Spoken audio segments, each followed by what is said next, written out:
Hello everyone. Nuclear physics 'ਚ ਆਪਣੇ ਕੁਝ ਟੌਪਿਕ ਰਹਿੰਦੇ ਸੀ, ਉਹ ਅੱਜ ਆਪਾਂ ਲੈਕਚਰ ਦੇ ਵਿੱਚ ਕੰਪਲੀਟ ਕਰ ਲਾਂਗੇ ਇਸ ਲੈਕਚਰ 'ਚ। ਤੇ ਸਭ ਤੋਂ ਪਹਿਲਾਂ ਜਿਹੜਾ ਟੌਪਿਕ ਆ ਉਹ ਹੈਗਾ ਆਪਣਾ ਡਿਊਟਰੋਨ।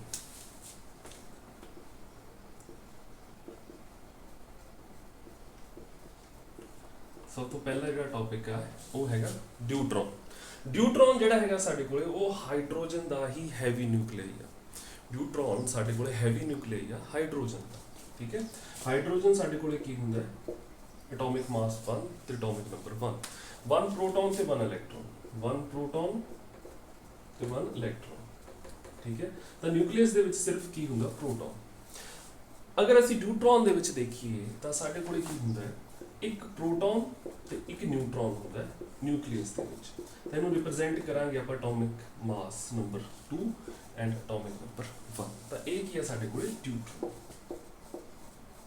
ਠੀਕ ਹੈ, ਅਗਰ ਅਸੀਂ ਇਹਦੀ ਡੈਫੀਨੇਸ਼ਨ ਲਿਖਣੀ ਹੋਵੇ, ਥੋੜਾ ਜਿਹਾ ਲਿਖਣਾ ਹੋਵੇ ਇਹਦੇ ਬਾਰੇ, ਤਾਂ ਅਸੀਂ ਇਹਨੂੰ ਲਿਖ ਸਕਦੇ ਹਾਂ ਕਿ ਡਿਊਟਰੋਨ is smallest nucleus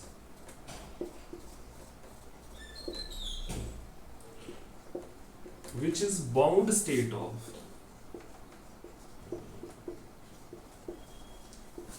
one proton and one neutron। ਡਿਊਟਰੋਨ ਕੀ ਆ? ਸਾਡੇ ਕੋਲ ਸਮਾਲੈਸਟ ਨਿਊਕਲੀਆਈ ਆ ਜਿਹੜਾ ਕਿ ਇੱਕ ਪ੍ਰੋਟੋਨ ਤੇ ਨਿਊਟਰੋਨ ਦੀ ਕੀ ਹੈ? ਇਹ ਬਾਉਂਡ ਸਟੇਟ ਹੈ। ਠੀਕ ਹੈ, ਬਾਉਂਡ ਸਟੇਟ ਬਾਰੇ ਅੱਗੇ ਤੁਹਾਨੂੰ ਦੱਸਦਾ ਕਿ ਬਾਉਂਡ ਸਟੇਟ ਹੁੰਦੀ ਕੀ ਹੈ। ਵੈਸੇ ਜਿਨ੍ਹਾਂ ਨੇ ਕੁਆਂਟਮ ਮਕੈਨਿਕਸ ਕੀਤੀ ਆ ਉਹਨਾਂ ਨੂੰ ਇਸ ਬਾਰੇ ਪਤਾ ਹੋਊਗਾ। ਤਾਂ ਇਹਦੇ 'ਚ ਡਿਊਟਰੋਨ 'ਚ ਅਸੀਂ ਬੇਸਿਕਲੀ ਕਰਨਾ ਕੀ ਆ? ਇਹਦੇ 'ਚ ਵੈਸੇ ਤਾਂ ਸਕੋਡਿੰਗਰ ਵੇਵ ਇਕੁਏਸ਼ਨ ਸੋਲਵ ਕੀਤੀ ਜਾਂਦੀ ਹੈ ਡਿਊਟਰੋਨ ਲਈ। ਇਹਦੇ ਲਈ ਵੇਵ ਫੰਕਸ਼ਨ ਕੱਢਿਆ ਜਾਂਦਾ, એનર્ਜੀ ਦੀਆਂ ਵੈਲਿਊਜ਼ ਕੱਢੀਆਂ ਜਾਂਦੀਆਂ ਨੇ, ਲੇਕਿਨ ਆਪਾਂ ਉਹ ਚੀਜ਼ ਨਹੀਂ ਕਰਨੀ। ਆਪਣੇ ਸਿਲੇਬਸ 'ਚ ਨਹੀਂ ਉਹ ਐਮਐਸਸੀ ਲੈਵਲ ਦਾ ਤੇ ਕੁਆਂਟਮ ਮਕੈਨਿਕਸ ਚੀਜ਼ਾਂ ਚੱਲੀਆਂ ਜਾਂਦੀਆਂ। ਆਪਾਂ ਸਿਰਫ ਇਹਦੀਆਂ ਪ੍ਰੋਪਰਟੀਜ਼ ਕਰਨੀਆਂ ਨੇ। ਪ੍ਰੋਪਰਟੀਜ਼ ਸਾਡੇ ਯਾਦ ਹੋਣਗੀਆਂ ਤਾਂ ਅਸੀਂ ਕੁਐਸਚਨ ਈਜ਼ੀਲੀ ਅਟੈਂਪਟ ਕਰ ਸਕਦੇ ਹਾਂ। ਤਾਂ ਦੇਖਦੇ ਆਪਾਂ ਇਹਦੀ ਪ੍ਰੋਪਰਟੀਜ਼। ਤਾਂ ਇਹ ਸਾਡੇ ਕੋਲੇ ਕੁਝ ਪ੍ਰੋਪਰਟੀਜ਼ ਨੇ, ਜਿਵੇਂ ਬਾਈਂਡਿੰਗ એનર્ਜੀ ਆ। ਜਿਹੜੀ ਡਿਊਟਰੋਨ ਹੈ ਉਹਦੀ ਬਾਈਂਡਿੰਗ એનર્ਜੀ ਹੁੰਦੀ ਹੈ 2.245 ਮੈਗਾ ਇਲੈਕਟ੍ਰੋਨ ਵੋਲਟ। ਠੀਕ ਹੈ, ਬਾਈਂਡਿੰਗ એનર્ਜੀ ਹੈ ਇਹ ਸਾਡੇ ਕੋਲੇ। ਦੂਸਰੀ ਚੀਜ਼ ਕੀ ਅਸੀਂ ਇੱਥੋਂ ਕੱਢ ਸਕਦੇ ਹਾਂ? ਬਾਈਂਡਿੰਗ એનર્ਜੀ ਪਰ ਨਿਊਕਲੀਓਨ। ਇਹ ਯਾਦ ਰੱਖਣੀ ਹੈ ਤੁਸੀਂ, ਬਾਈਂਡਿੰਗ એનર્ਜੀ ਪਰ ਨਿਊਕਲੀਓਨ ਇਹ ਸਾਡੇ ਕੋਲੇ ਹੁੰਦੀ ਆ 1.1123 ਮੈਗਾ ਇਲੈਕਟ੍ਰੋਨ ਵੋਲਟ। ਠੀਕ ਹੈ, ਹੁਣ ਦੇਖੋ ਬਾਈਂਡਿੰਗ એનર્ਜੀ ਦੇ ਵਿੱਚ ਅਗਰ ਅਸੀਂ ਸਭ ਤੋਂ ਪਹਿਲਾਂ ਦੇਖਦੇ ਹਾਂ ਡਿਊਟਰੋਨ ਬਣਦਾ ਕਿਵੇਂ। ਡਿਊਟਰੋਨ ਬਣਾਉਣ ਲਈ ਸਾਨੂੰ ਕੀ ਚਾਹੀਦੀ ਹੈ? ਬਾਉਂਡ ਸਟੇਟ ਚਾਹੀਦੀ ਹੈ 1 ਨਿਊਟਰੋਨ ਪਲੱਸ 1 ਪ੍ਰੋਟੋਨ। ਤਾਂ ਅਗਰ ਸਾਡੇ ਕੋਲੇ ਇੱਕ ਪ੍ਰੋਟੋਨ ਆ, ਅਗਰ ਅਸੀਂ ਇੱਕ ਸਲੋ ਸਪੀਡ ਤੇ ਨਿਊਟਰੋਨ ਉਸ ਨਾਲ ਟਕਰਾਉਂਦੇ ਹਾਂ, ਇੱਕ ਪ੍ਰੋਟੋਨ ਨਾਲ ਅਸੀਂ ਇੱਕ ਨਿਊਟਰੋਨ ਟਕਰਾਉਂਦੇ ਹਾਂ ਸਲੋ ਸਪੀਡ ਤੇ, ਤਾਂ ਸਾਡੇ ਕੋਲੇ ਕੀ ਇੱਥੇ ਹੁੰਦਾ? ਸਾਡੇ ਕੋਲੇ ਇੱਕ ਡਿਊਟਰੋਨ ਪੈਦਾ ਹੁੰਦਾ। ਦੂਸਰੀ ਚੀਜ਼ ਸਾਡੇ ਕੋਲੇ ਇੱਥੇ ਗਾਮਾ ਰੇਸ ਇੱਥੋਂ ਨਿਕਲਦੀਆਂ, ਫੋਟੋਨ ਨਿਕਲਦਾ। ਠੀਕ ਹੈ, ਤਾਂ ਇੱਕ ਨਿਊਟਰੋਨ ਨਾਲ ਇੱਕ ਪ੍ਰੋਟੋਨ ਟਕਰਾਇਆ, ਸਾਡੇ ਕੋਲ ਡਿਊਟਰੋਨ ਬਣ ਗਿਆ ਜੋ ਕਿ ਬਾਉਂਡ ਸਟੇਟ ਆ 1 ਨਿਊਟਰੋਨ ਪਲੱਸ ਪ੍ਰੋਟੋਨ ਦੀ। ਨਾਲ ਹੀ ਸਾਡੇ ਕੋਲ ਕੁਝ એનર્ਜੀ ਪੈਦਾ ਹੋਈ। ਫੋਟੋਨ ਦਾ ਮੀਨਸ એનર્ਜੀ, ਕੁਝ એનર્ਜੀ ਪੈਦਾ ਹੋਈ ਗਾਮਾ ਰੇਸ ਦੇ ਰੂਪ ਦੇ ਵਿੱਚ। ਠੀਕ ਹੈ, ਹੁਣ ਅਗਰ ਅਸੀਂ ਦੇਖੀਏ ਤਾਂ ਜਿਹੜੀ ਬਾਈਂਡਿੰਗ એનર્ਜੀ ਆ ਇਹਦੇ ਵਿੱਚ ਇਹ ਯਾਦ ਰੱਖਣੀ ਆ ਤੁਸੀਂ, ਜਿਹੜੀ ਬਾਈਂਡਿੰਗ એનર્ਜੀ ਆ ਉਹ ਕਿਹਦੇ ਇਕੁਅਲ ਹੋਊਗੀ? ਬਾਈਂਡਿੰਗ એનર્ਜੀ ਹਮੇਸ਼ਾ ਜਿਹੜੀ ਹੈਗੀ ਆ ਇਸ ਕੇਸ ਦੇ ਵਿੱਚ ਇਕੁਅਲ ਹੋਊਗੀ ਸਾਡੇ ਕੋਲੇ ਜਿਹੜਾ ਇੱਥੇ ਗਾਮਾ ਰੇਜ਼ ਆ, ਜਿਹੜਾ ਉਹਦੀ ਜਿਹੜੀ એનર્ਜੀ ਆ, ਗਾਮਾ ਫੋਟੋਨ ਆ ਜਿਹੜਾ, ਉਹਦੀ એનર્ਜੀ ਆ ਉਹਦੇ ਇਕੁਅਲ ਹੋਊਗੀ। ਠੀਕ ਹੈ, ਜਿਹੜੀ એનર્ਜੀ ਰਿਲੀਜ਼ ਹੋਈ ਆ ਇੱਕ ਡਿਊਟਰੋਨ ਬਣਨ ਦੇ ਵਿੱਚ, ਜਿਹੜੀ એનર્ਜੀ ਰਿਲੀਜ਼ ਹੋਈ ਆ ਉਹ એનર્ਜੀ ਕਿਹੜੀ ਆ? ਸਾਡੇ ਕੋਲੇ ਗਾਮਾ ਰੇਜ਼ ਦੇ ਰੂਪ ਵਿੱਚ ਰਿਲੀਜ਼ ਹੋਈ ਆ। ਠੀਕ ਹੈ, ਉਹੀ એનર્ਜੀ ਆ ਜਿਹੜੀ, ਉਹੀ એનર્ਜੀ ਬਾਈਂਡਿੰਗ એનર્ਜੀ ਦੇ ਰੂਪ ਵਿੱਚ ਸਾਡੇ ਕੋਲੇ ਹੋਊਗੀ। ਉਨੀ ਹੀ ਬਾਈਂਡਿੰਗ એનર્ਜੀ ਦੇ ਨਾਲ ਇਹ ਡਿਊਟਰੋਨ ਜਿਹੜਾ ਹੈਗਾ ਉਹ ਬਣਿਆ। ਤਾਂ ਬਾਈਂਡਿੰਗ એનર્ਜੀ ਹਮੇਸ਼ਾ ਯਾਦ ਰੱਖਣੀ ਹੈ ਕਿਹਦੇ ਇਕੁਅਲ ਆ? ਗਾਮਾ ਫੋਟੋਨ ਦੀ એનર્ਜੀ ਦੇ ਇਕੁਅਲ। ਠੀਕ ਹੈ, ਹੁਣ ਅਸੀਂ ਸਪਿਨ ਐਂਡ ਪੈਰਿਟੀ ਦੇਖ ਲੈਂਦੇ ਹਾਂ। ਸਪਿਨ ਐਂਡ ਪੈਰਿਟੀ ਜਿਹੜੀ ਹੈਗੀ ਆ ਇਹ ਕੈਲਕੂਲੇਟ ਕਰਨੀ ਤੁਸੀਂ ਸ਼ੈਲ ਮਾਡਲ ਤੋਂ ਸਿੱਖੀ ਹੈ। ਤਾਂ ਇਹ ਜੇਪੀ ਹੁੰਦੀ ਹੈ, ਜੇ ਕੀ ਹੁੰਦੀ ਹੈ ਨਿਊਕਲੀਅਰ ਸਪਿਨ, ਗਰਾਊਂਡ ਸਟੇਟ ਦੀ ਨਿਊਕਲੀਅਰ ਸਪਿਨ, ਤੇ ਪੀ ਕੀ ਹੁੰਦੀ ਹੈ ਪੈਰਿਟੀ। ਤਾਂ ਸਪਿਨ ਕੀ ਹੈ? ਨਿਊਕਲੀਅਰ 1 ਤੇ ਪੈਰਿਟੀ ਕੀ ਹੈ? ਪੋਜ਼ਿਟਿਵ। ਇਹ ਯਾਦ ਰੱਖਣੀ ਹੈ ਤੁਸੀਂ, ਸਿੱਧੀ ਡਾਇਰੈਕਟ ਯਾਦ ਰੱਖਣੀ ਹੈ, ਵੈਸੇ ਕੱਢ ਕੇ ਵੀ ਦੇਖ ਸਕਦੇ ਹੋ। ਤੀਜੇ ਨੰਬਰ ਤੇ ਸਾਡੇ ਕੋਲੇ ਕੀ ਹੈ ਰੇਡੀਅਸ। ਰੇਡੀਅਸ ਇਹਦੇ ਕੋਲੇ ਕੀ ਹੁੰਦਾ ਸਾਡੇ ਕੋਲੇ 1.996 ਮੀਟਰ। ਠੀਕ ਹੈ, ਇਹ ਸਾਡੇ ਕੋਲੇ ਕੀ ਹੈ ਰੇਡੀਅਸ, ਇਹ ਯਾਦ ਕਰ ਸਕਦੇ ਹੋ ਤੁਸੀਂ। ਆਈਸੋ ਸਪਿਨ ਯਾਦ ਰੱਖਣੀ ਹੈ, ਇਹਦੀ 0 ਹੁੰਦੀ ਹੈ। ਠੀਕ ਹੈ, ਮੈਗਨੈਟਿਕ ਮੂਵਮੈਂਟ, ਇਹ ਨੈਕਸਟ ਟੌਪਿਕ ਅਸੀਂ ਕਰਨਾ। ਮੈਗਨੈਟਿਕ ਮੂਵਮੈਂਟ ਹੈ ਜਿਹੜਾ ਉਹਦੀ ਇਹ ਵੈਲਿਊ ਹੁੰਦੀ ਹੈ, ਇਹ ਤੁਸੀਂ ਯਾਦ ਰੱਖਣੀ ਹੈ। ਇਹ ਐਕਸਪੈਰੀਮੈਂਟਲੀ ਮੈਜ਼ਰਡ ਹੈ ਇਹ ਵੈਲਿਊ। ਠੀਕ ਹੈ, ਇਹ ਯਾਦ ਰੱਖਣੀ ਹੈ ਤੁਸੀਂ। ਉਸ ਤੋਂ ਬਾਅਦ ਕੁਆਡਰ ਪੋਲ ਮੂਵਮੈਂਟ ਹੁੰਦਾ। ਵੈਸੇ ਤਾਂ ਕੁਆਡਰ ਪੋਲ ਮੂਵਮੈਂਟ ਤੁਹਾਡੇ ਸਿਲੇਬਸ ਦੇ ਵਿੱਚ ਮੈਂਸ਼ਨ ਨਹੀਂ, ਇਹ ਸਿਰਫ ਮੈਗਨੈਟਿਕ ਮੂਵਮੈਂਟ ਜਿਹੜਾ ਹੈਗਾ ਉਹ ਮੈਂਸ਼ਨ ਹੈ, ਲੇਕਿਨ ਫਿਰ ਵੀ ਤੁਸੀਂ ਇਹ ਯਾਦ ਰੱਖਿਓ ਕਿ ਕੁਆਡਰ ਪੋਲ ਮੂਵਮੈਂਟ ਇਹਦੇ ਇਕੁਅਲ ਹੁੰਦਾ ਹੈ।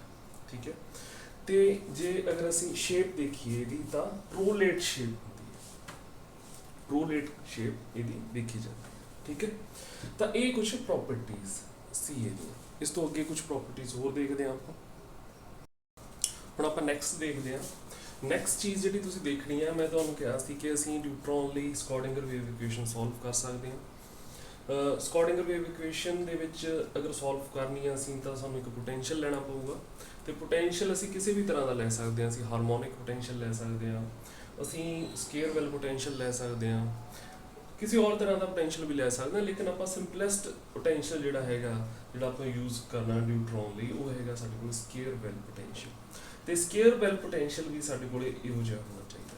ਠੀਕ ਹੈ, ਇਹਦੇ 'ਚ ਅਗਰ ਅਸੀਂ ਖਾਸੀਅਤ ਦੇਖੀਏ ਤਾਂ ਕੀ ਹੈ ਕਿ ਜਿਹੜਾ ਆਹ ਲੈਵਲ ਹੈ, ਆਹ ਜਿਹੜਾ ਲੈਵਲ ਹੈ ਪੋਟੈਂਸ਼ੀਅਲ ਦਾ, ਇਹ ਹੈਗਾ 0, ਇੱਥੇ ਹੈਗਾ v is equal to 0। ਠੀਕ ਹੈ, v is equal to 0 level ਹੈ, ਤੇ ਆਹ ਥੱਲੇ ਜਾ ਕੇ ਇਹ ਲੈਵਲ ਕਿੰਨਾ ਆਉਂਦਾ -v0 ਲੈਵਲ। ਠੀਕ ਹੈ, -v0 ਲੈਵਲ। ਠੀਕ ਹੈ, ਆਹ ਜਿਹੜੀ ਹੈਗੀ ਹੈ ਇੱਥੇ ਕੋਆਰਡੀਨੇਟਸ ਹੈਗੇ ਨੇ 0 ਤੇ ਆਹ ਹੈਗਾ a। ਠੀਕ ਹੈ, ਯਾਨੀ ਕਿ 0 to a ਤੱਕ ਜਿਹੜਾ ਪੋਟੈਂਸ਼ੀਅਲ ਹੈਗਾ ਉਹ ਹੈਗਾ -v0।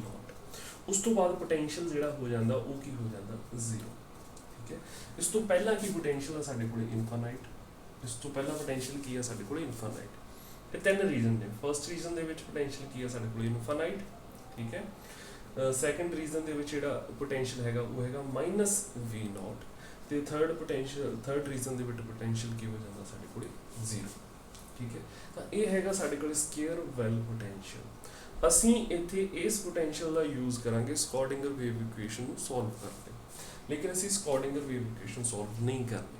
ਅਸੀਂ ਕੀ ਦੇਖਣਾ, ਜਿਹੜੀ ਤੁਸੀਂ ਚੀਜ਼ ਯਾਦ ਕਰਨੀ ਆ, ਉਹ ਪਹਿਲੀ ਚੀਜ਼ ਕੀ ਆ ਕਿ ਜਿਹੜਾ ਨਿਊਟਰੋਨ ਆ ਉਹਦੇ ਲਈ ਸਾਡੇ ਕੋਲੇ L ਦੀਆਂ ਦੋ ਵੈਲਿਊਜ਼ ਆਉਂਦੀਆਂ ਨੇ, L is equal to 0 and L is equal to 2। ਪਹਿਲੀ ਚੀਜ਼ ਕੀ ਯਾਦ ਕਰਨੀ ਆ ਕਿ L ਦੀਆਂ ਦੋ ਵੈਲਿਊਜ਼ ਪੋਸੀਬਲ ਹੁੰਦੀਆਂ ਨੇ, ਇਹ ਡੈਰੀਵੇਸ਼ਨ ਚ ਆਉਣਗੀਆਂ। L is equal to 0 ਤੇ L is equal to 2 ਨਿਊਟਰੋਨ ਲਈ। ਠੀਕ ਹੈ, ਦੋ L ਦੀਆਂ ਵੈਲਿਊਜ਼ ਤੇ ਦੋ ਸਟੇਟਸ। ਪਹਿਲੀ ਸਟੇਟ ਕੀ ਹੈ ਸਾਡੇ ਕੋਲੇ 3s1, ਦੂਸਰੀ ਸਟੇਟ ਕੀ ਹੈ 3d1। ਇਹ ਕੀ ਚੀਜ਼ ਲਿਖਿਆ, ਇਹ ਆਪਾਂ ਐਟੋਮਿਕ ਫਿਜ਼ਿਕਸ ਜਦੋਂ ਕਰਾਂਗੇ ਉੱਥੇ ਟਰਮ ਸਿੰਬਲ ਕਰਾਂਗੇ ਅਸੀਂ, term symbol.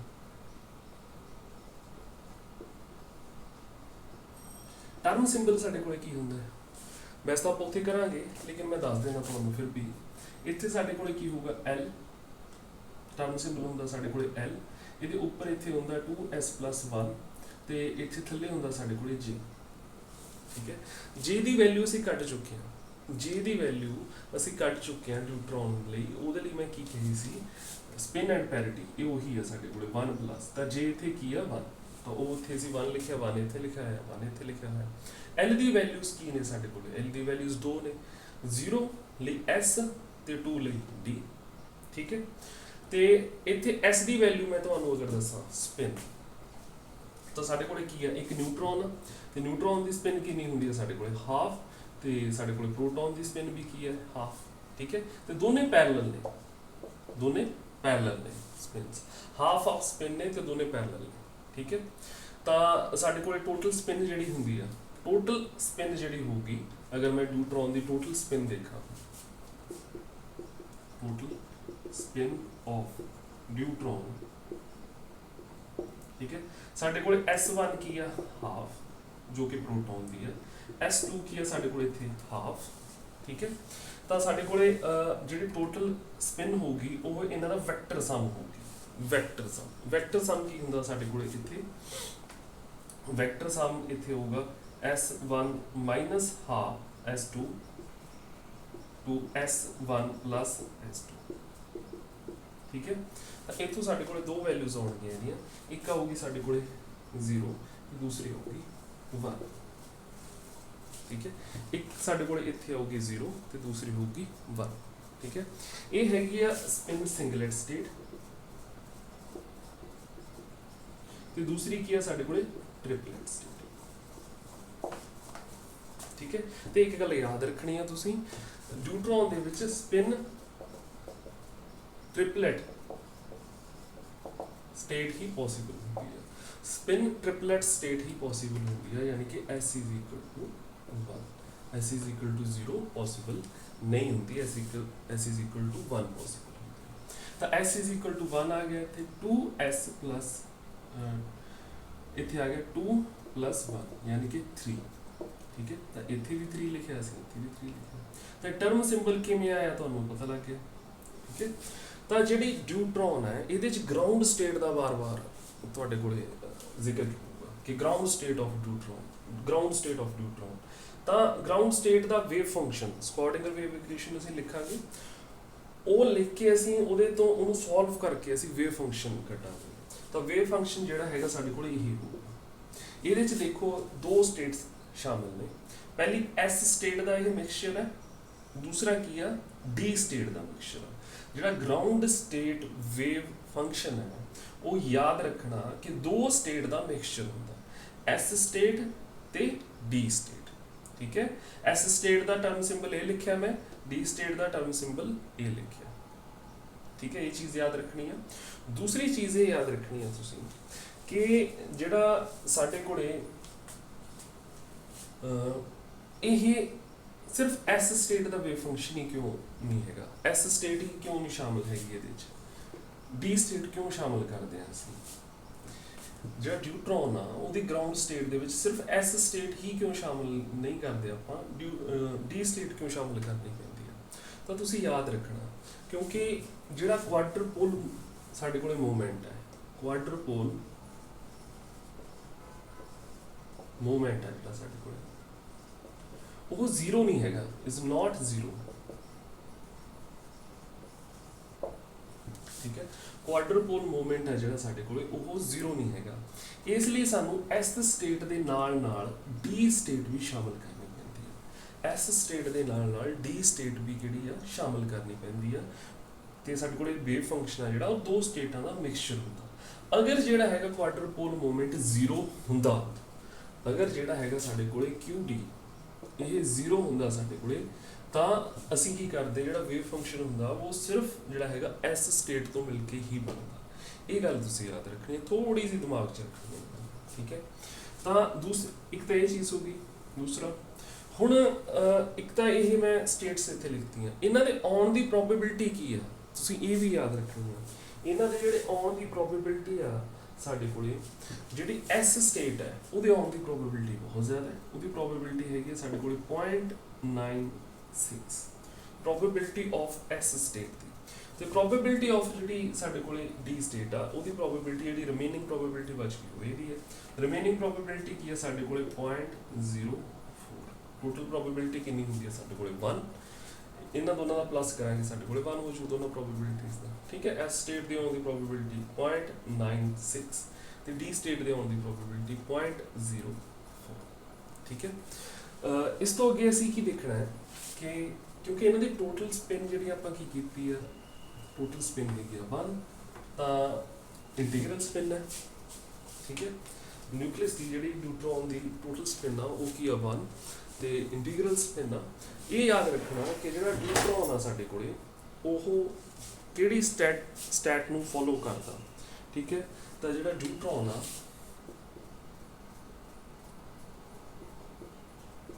follows Bose Einstein statistic